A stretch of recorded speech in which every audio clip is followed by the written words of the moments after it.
Oh, yeah, today is Tuesday, and that means it's time for Nun Sense. We look forward to talking with Sister Mary Delores Gatliff, who's the Director of Evangelization at Christ the King in Toledo. Good morning, Sister. How are you? Good morning, Sister. Good morning. I'm doing well, though it's sprinkling outside. It's sun shining inside, hopefully. Oh, yes. Yeah, the sprinkling outside is a little different than the sprinkling on the donuts. We like the sprinkling on the donuts, not so much outside sometimes. I like that you connected those two. We're going from the cold to the warm and getting all the snow is melting, and now it's flooding in the streets. So we're seeing a lot of, progress or regression, one of the two. Exactly. And though we are moving soon into spring, I was just reflecting, especially last week and before that, when we had so much cold and ice and winter temperatures, just a little bit about winter and what that does for us. And, winter is a season of transformation, really. Everything appears to be dead. You look at the trees, no leaves, and animals are hibernating, some of them, and things seem to be going at a slower pace. But really, we know transformation is going on in that quiet. The trees are rejuvenating themselves, and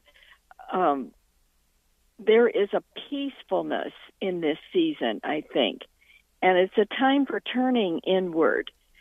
Sometimes the winter makes us want to stay at home. It's cold outside. We just want to cover up with a blanket, sit by the fireplace, eat comfort food.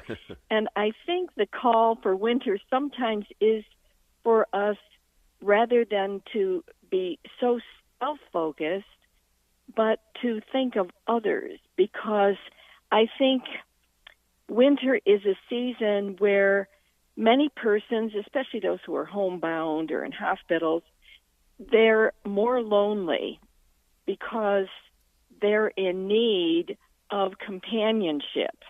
And sometimes winter we don't go out so much, and so maybe we forget some of those people.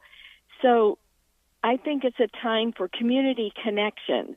And maybe as we're moving towards spring, we could be thinking about that even more. When the days are dark and it's colder, we need the support of others. And you mentioned earlier this prayer for Pope Francis. We know he's in the hospital, and we're storming heaven for him. And I remember a quote of his where he said, "A little bit of mercy makes the world less cold and more just." And I think our acts of mercy during the winter season, when others may be more lonely or cold than we are, we will create a spark in this world. And I found another quote of his when I was just thinking of winter and reaching out to others. He said, Pope Francis, "I see clearly the thing the church needs most today is the ability to heal wounds and warm the hearts of the faithful. It needs nearness. It needs proximity." For some reason in the last couple of weeks, maybe I've been reflecting on this just because of needs of others that have come to my mind. We had a sister who died recently. Her funeral is coming up, and I visited her at Rosary Care Center near us, and just being with her as she was really preparing to go home to God.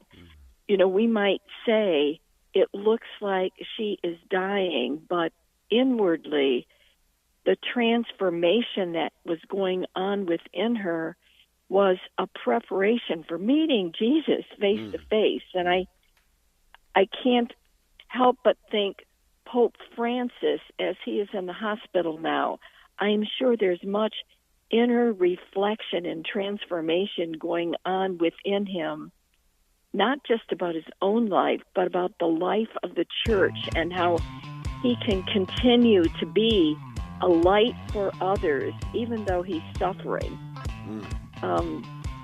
So much to think about as we end our winter season, focused on other people, focused not on ourselves and our own comfort, but reaching out to others so that we too can be transformed. So true. What a beautiful thought.